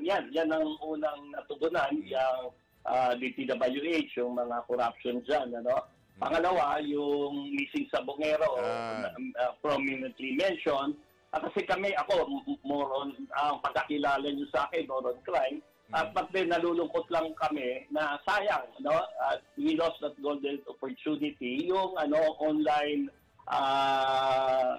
gaming, Opo. Kasi total ban on online gaming, any form, numbers, lahat. Considering meron ng panukala ng isang bill, di ba? Kaya I think sa Senate, si Senator Gatchalian, hindi ko lang alam sa Congress, kaya nga dapat sana kasi ang online gambling po nanganganak ng maraming focus crime, major crimes, index crime, nanganganak, it is similar to drug addiction Kung ina-address nyo, di ba, war on drugs, kailangan may war on gambling din, online, kasi easily nakaka-access ka di ba? Bata, basta may internet ka, ganyan, walang lawyer client, kahit minors, di ba? Doon nag-uumpisa, it breeds contempt pag nagsusugal ka di ba? Right. Tay Boy, bilang panghuli with your indulgence, update mo kami kapraso lang na karagdagan. Katuwang nyo po ang Filipino-Indian Commerce and Welfare Society Incorporated sa activity nyo mamaya. Anong oras ba ang inaasahan na pagbibigay nyo ng donasyon? Tatay Boy, go ahead. Noon time po ito, actually, after the interview, pabiyahin na po ang grupo, saka yung Filipino-Indian Welfare Group, to support yung this is a partnership between DOJ, law enforcement, prosecutors, lahat, and especially yung community. Magbibigay kami ng logistics, material support sa almost 198 plus, almost 200 plus ng Philippine Coast Guard, Kasi sabi nga ni SOJ, this operation with rival ng possible bodies, not only yung 34 missing, it will take around 6 months. So, itong provision na ibibigay namin, good for mga numbering to 6 trucks kami. Lahat, food, from folding bed, yung mga basic din, na mineral water, to sustain yung 6 months na ng Philippine Coast Guard, Navy, at may ceremonial kami doon, kakain kami ng tawilis, lahat, kasi sabayan nyo ng bulalo. Di ba? Yeah, it is an outreach program din ng VECC, hindi lang sa at para naman maiya siguro yung ibang local government units around Calabarzon na you have to support this. This is ito hindi lang laban ng pamilya ng missing persons na lang lagay natin, numbering to 200. Practically ginawa nilang graveyard to, di ba? Tapunan. So, lately, may nakikita pa nga, posesyon na puno sa kumakain, mga bungo, mga may ipin. So, positive talaga, kailangan sa side namin, nagsusuporta kami, then bahala na sila sa, di ba, sa law enforcement, bahala na ang DOJ sa filing of cases. Kami naman dito, suporta kami sa lead. Oo, John. Alright. So, Tatay Boy, good luck ha. At maraming salamat sa pagkakataon. Ingat Update po kayo, na po kami ha. ingat. Ingat. Thank you, John. Tatay Boy, Bye. oo, baka merong tawilis daw. Kami ni partner John. Sige. Tabag na. Ako. Oo. Alright. Masustansya raw yun. Oo. Diba? Alright. Tatay Boy, salamat ha. Ingat. Good luck. Okay. Ingat po. Sige. Salamat. Alright. Po mga kabalitakta, hindi nyo narinig siguro yung sabi ko, sabayan nyo ng bulalo. Yun ang partner eh. Oo, Pagpunta ka ng Batangas, saka ng Tagaytay. Tagaytay, Di ba? oo. Tagaytay, bulalo, Hindi mo- at saka tawilis. hindi mo na dapat malutong. mamiss yung mga yun. Correct. Alright, yan po mga kabalitakta. Ingat sila Tatay Boy ha. 6 na truck pala sila, partner John. Ano? At saka... Yung support talaga, diba? grabe. So hindi lang sila pang-anim taga... na buwan, Oo. yung kanilang pin-repair, no? Hindi lang sila taga Bateco sa taga Kalampag. Gumagalaw Oo. din. Yes. Gumagalaw din. Alright, yan po mga kabalitaktakan, si VACC President and Spokesman, Arsenio Tatay Boy Evangelista po naman. Pasada Balita. Oras muna sa hudyat. 26 minutes after 7 a.m. Oras hatid sa inyo. Sa iba pang tampok na balita, hindi kontento ang Federation of Free Workers sa mga tinalakay ni Pangulong Ferdinand Marcos Jr. sa kanyang ika-4 na SONA. Inamin ni FFW President Sani Matula sa DWIZ na nakukulangan siya sa mga paksa ng Pangulo sa SONA, partikular sa usaping manggagawa, at hindi masyadong napakinggan ang kanilang mga hinaing. Sinabi rin ni Matula na hindi labor government ang Administrasyong Marcos kaya't kailangan pa nilang magpursigi upang mapakinggan. Ay, siyempre, kulang na kulang yung mga binanggit niya. Kaya kami po ay porsigido na maglalabi. At siyempre, mahirap ang maglalabi sa isang gobyerno na hindi pro manggagawa. O hindi naman kasi alam naman natin na hindi labor government itong pamahalaan ni Marcos. Kaya kinakailangan talagang kumayod ang kilusang paggawa at hindi walk in the garden. Nanawagan naman ang presidente ng FFW sa Department of Labor at sa mismong tanggapan ni Executive Secretary Lucas Bersamin na matuloy ang hiling nilang dialogo kasama si Pangulong Marcos upang pag-usapan ang mga issue ng manggagawa. Particularly, nanawagan tayo sa Secretary of Labor at saka sa office ni Executive Secretary Bersamin na sana matuloy na yung hinihingi na dialogue ng mga leader manggagawa kaya na makasama si Presidente Marcos at mapag-usapan yung mga urgent issues ng mga manggagawa. Yan po ang tinig ni Federation of Free Workers President Sani Matula sa panayam ng DWIZ. Pasada Balita. Samantala, inatasan ni Pangulong Ferdinand Marcos Jr. ang Department of Tourism na lumikha ng mas marami pang trabaho sa sektor ng turismo. Sa harap na rin ito ng lumalaking bilang ng mga dayuhan at lokal na turista sa bansa. Sinabi nitong si Tourism Secretary Maria Cristina Frasco na umabot sa 3.86 trillion ang ginugol ng mga turista sa bansa ng isang taon, kapwa lokal at mga dayuhan.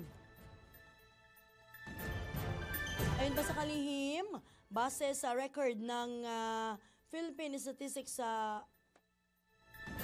Authority, tinatayang 6.75 milyong mga Pilipino, dami nun ang may trabaho sa sektor ng turismo, habang halos 10 milyon naman ang mayroong indirect jobs at iba pang opportunity sa local tourism.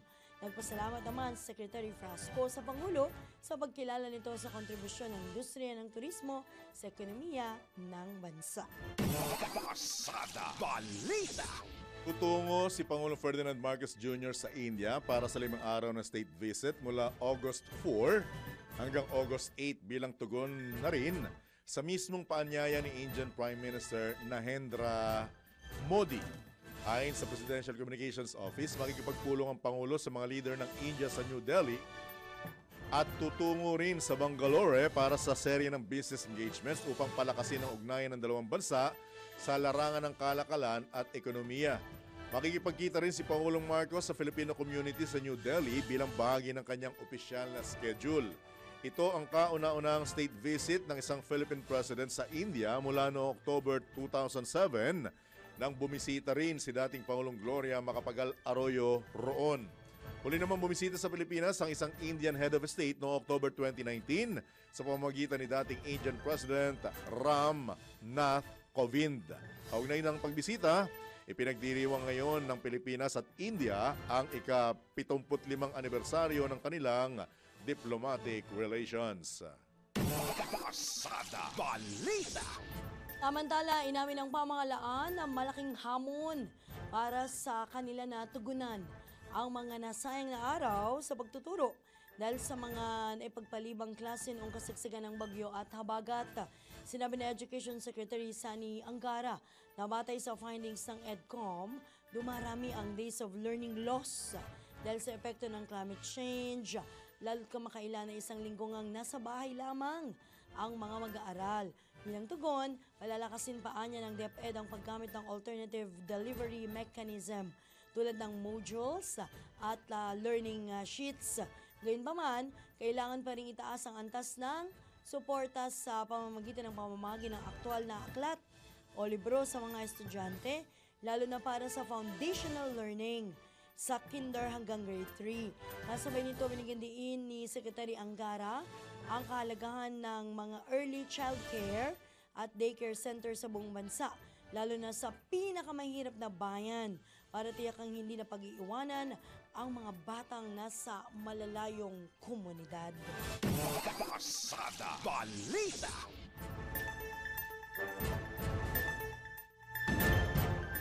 Mapila naman ang Department of Health sa mga lokal na pamahalaan sa bansa na maging aktibo at makilahok sa pagpapalawig ng vaccination program ng pamahalaan. Ayon mismo kay Health Secretary Teodoro Docted Herbosa, mahalaga ang whole of society approach kabilang mga opisyal ng LGU at barangay para matugunan ang timing ng pagdating at delivery ng bakuna sa mga komunidad. Mayroon din anyang bakuna na nakalaan para sa mga senior citizen, Ate Juday, tulad ng anti-influenza vaccine na bahagi rin ng National Immunization Program. Sa ngayon, mataas na anya muli ang demand sa bakuna dahil 85% ng mga nanay ang bukas na pabakunahan ng kanilang mga anak kaya dapat sulitin ng mga pagkakataong mapalawig ang vaccination. Magugunitang inatasan mismo ni Pangulong Ferdinand Marcos Jr. ang DOH na kumpletohin at tapusin sa lalong madaling panahon ng pagbabakuna sa mga kabataan para malabanan ang pagkalat ng iba't ibang uri ng karamdaman. Pasada Balita. Samantala, binigyang linaw mismo ng DOH, Department of Health, na tanging mga DOH hospitals lamang ang sakop ng zero balance billing at hindi kabilang ang mga government hospitals. Sa panayam ng DWIZ, ipinaliwanag ni Health Secretary Ted Herbosa na sa kalaw ng ZBB ang basic accommodations. Abang may limitasyon ito sa mga specialty hospitals gaya ng heart, lung, and kidney centers kung saan 70% lamang sa hospital bill ng pasyente ang sasagutin ng pamahalaan. Dagdag pa ng kalihim, matagal nang umiiral ang nasabing programa sa ilalim ng bayad na ang bill mo. Ngunit noon ay limitado lamang ito sa indigent patients. Libre na ang pagpapagamot DOH hospital sa basic accommodation. No? Yung mga DOH hospital kasi, ano yan, merong porsyento, 90% ng beds niya, basic accommodation, 10% yung pay. So yung pay, may bayad yon, may professional fee sa doktor, may bayad yung mga laboratorio, tsaka yung kwarto. Yung 90%, yun yung basic accommodation na tinatawag. Kunyari, isabi niyo, 700 beds. May 70 beds doon na, 700, 70 na may bayad. Pero yung 600 plus, 630, ayun ang tinatawag na basic accommodation.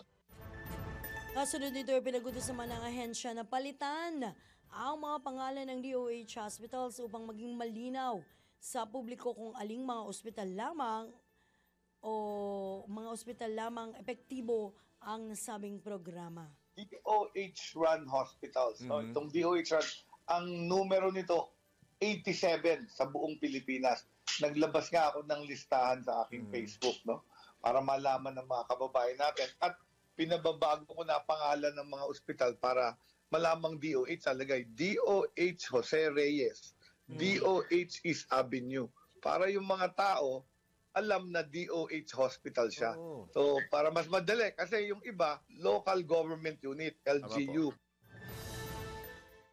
Ang po naman mga kaibigan ng tinig ni Health Secretary Ted Herbosa sa panayam ng DWIZ. Pasada Balita. Binabantayan na ng Department of Labor ang posibleng epekto ng ipinataw na 19% tariff ng Estados Unidos sa mga produktong galing ng Pilipinas. Ayon kay Labor Secretary Bienvenido Laguesma, maaaring maapektuhan ang mga manggagawa sa manufacturing sector. Bilang tugon, inihahanda na ng DOLE ang Adjustment Measures Program upang suportahan ang mga maliliit na negosyo at mapagaang ang epekto ng taripa.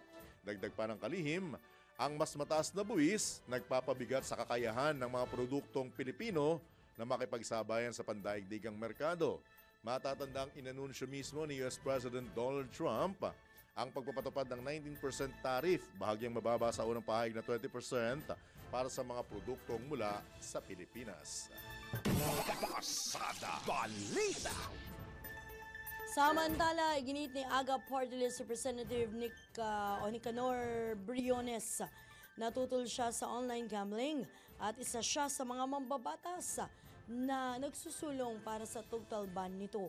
Ito naman ay kasunod ng nag-viral na video at larawan sa social media na nagpapakita sa kongresista na tila nanonood ng sabong online sa gitna ng sesyon ng Kamara.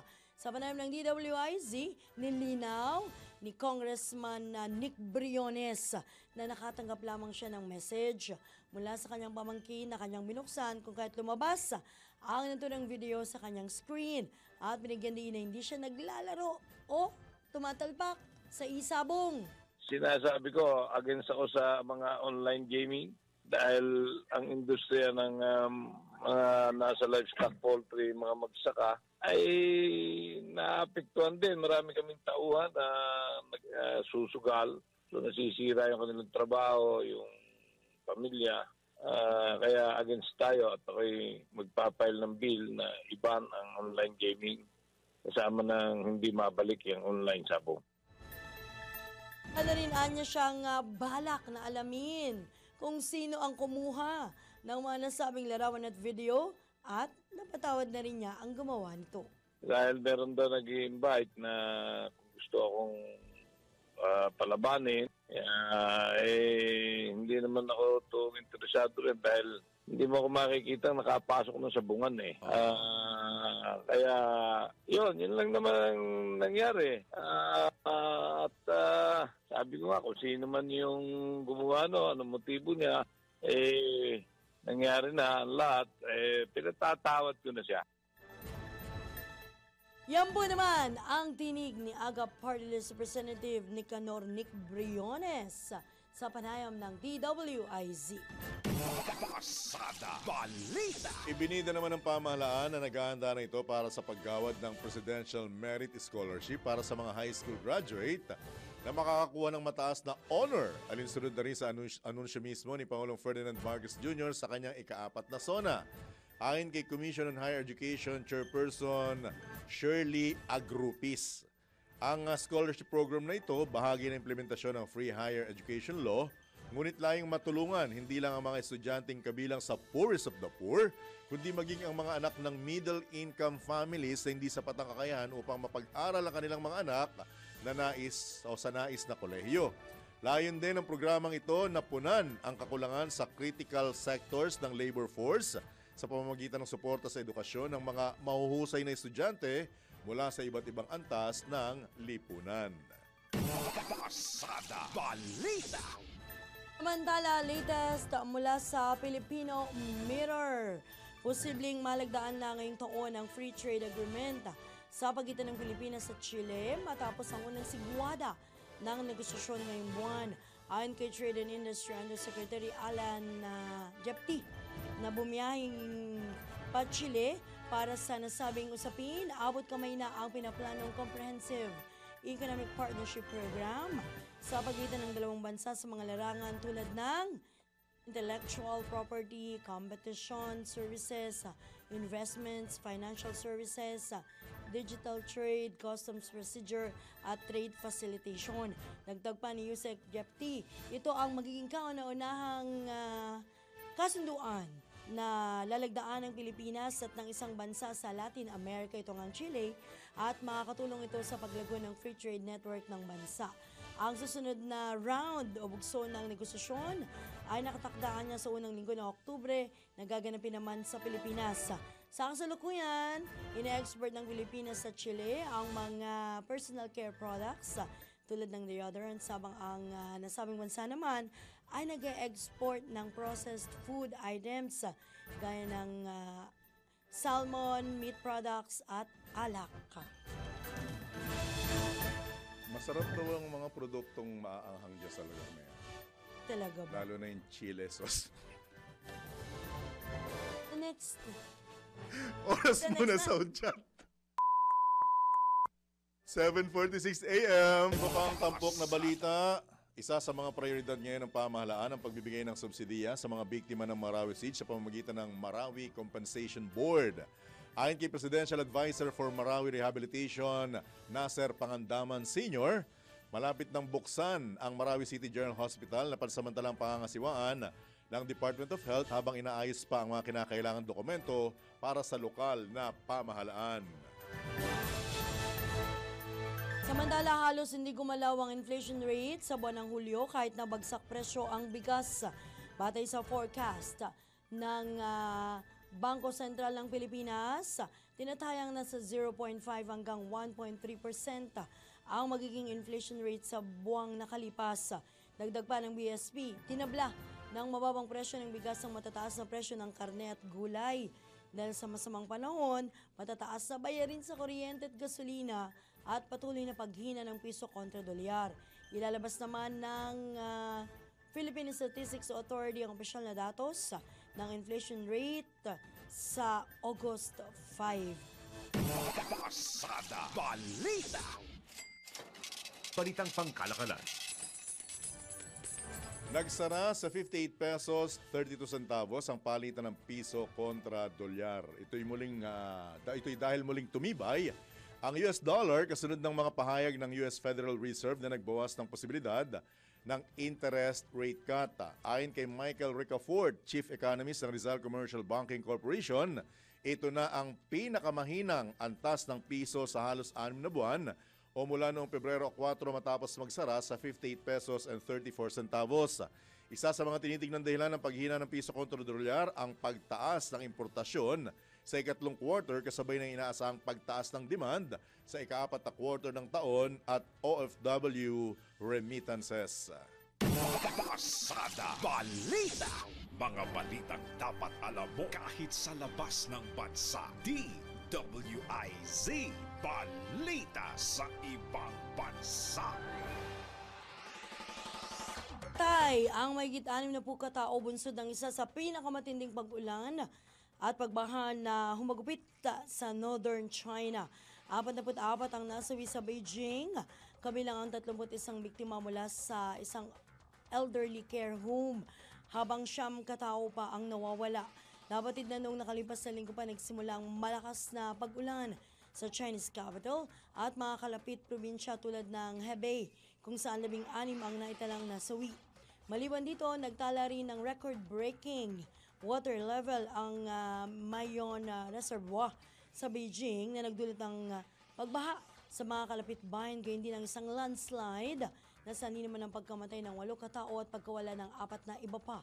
Batay sa report ng meteorologist, naiuugnay ang matinding pag-ulan sa climate change na nanatiling hamon sa mga otoridad ng China. Pasada Balita. Balitang pangkalusugan. Sa mundo ng palakasan, ang latest malalaman sa DWIZ Sports News. Alamin natin ang sports update mula kay Ian Articona. Good morning, Boss John at Madam Juday. Narito na ang aking latest sports update. Hindi makakalahok sa Cincinnati Open si Filipina tennis sensation Alex Ayala dahil siya ay nagpapagaling mula sa kanyang shoulder injury. Ito ang kinumpirma ng Women's Tennis Association o WTA kasunod ng first round exit ni Ayala sa National Bank Open sa Montreal, Canada. Sa kabila ng maagang pagkalas, ikinuwento ng 20 anyos na tennis ace ang kanyang kasiyahan sa paglalaro sa nasabing torneo. Kaugnay nito, paghahandaan pa rin ni Ayala ang kanyang laban para sa US Open sa New York ngayong Agosto. At yan ang aking sports news. Ian Articona, nagbabalitan tama, naglilingkod ng tama. Pasada Balita. Balitang pangkalusugan. O eto, tunay na ha, ang ating health news.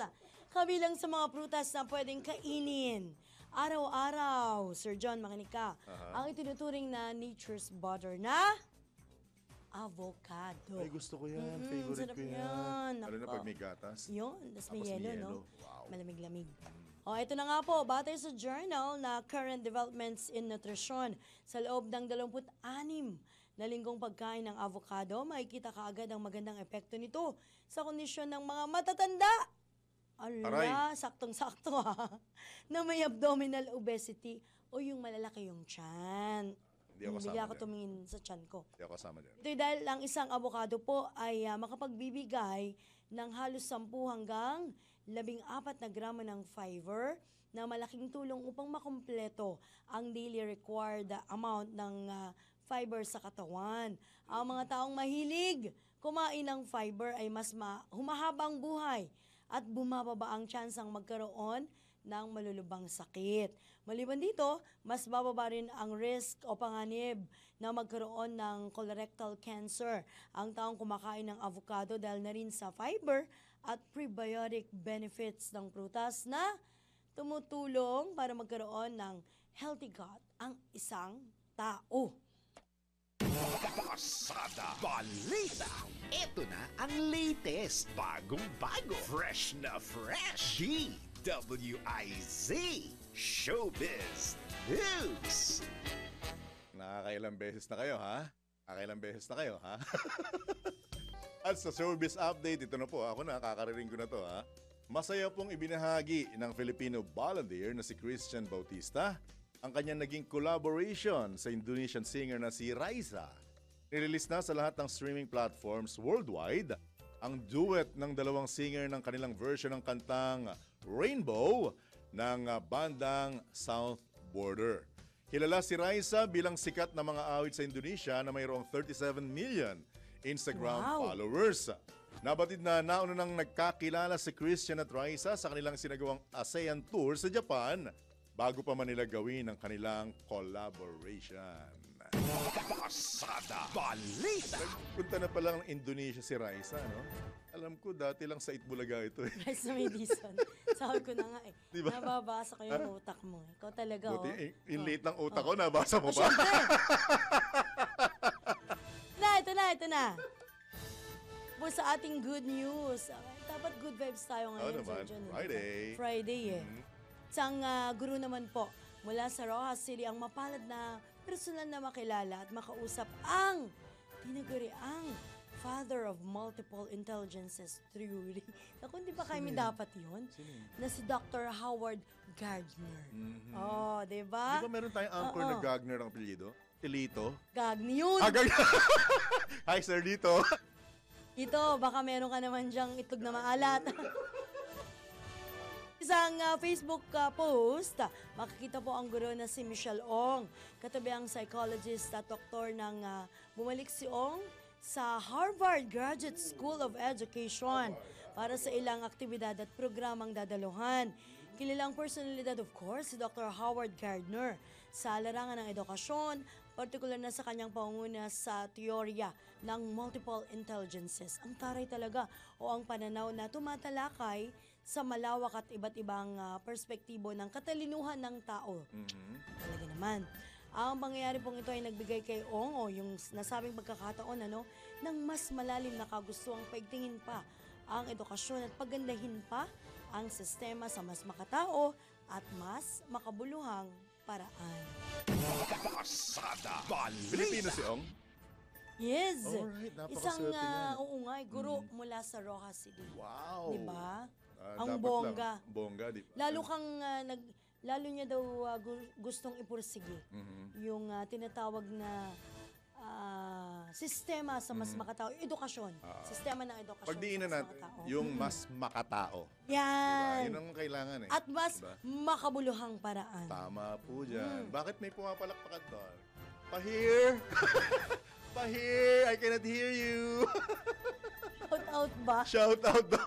Oo, shout out. Ay, at sumayin niyo po ang Friday edition ng inyong nag-iisang Pasada Balita. Dito lamang yan sa DWIZ, nagbabalita ng tama. Lilingkod ng tama. Kami po ang inyong naging kabalitan at kabalitaktakan, Johnny Bañez. At ako naman po ang inyong lingkod, Judith Estrada Larino, sa pangalan ni Drew Nasino. At huwag niyo pong kakalimutan, ha? Ano't ano man po ang mangyari, ito po ang lagi niyong tatandaan, ha? Mahal ko po kayo. Isa.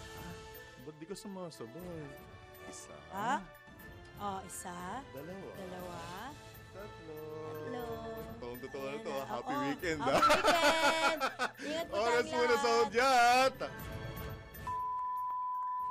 Alas 8 na ng umaga, susunod na palatuntunan, Karambola. Yun o, ingat! Bye! Bye! Mga balita,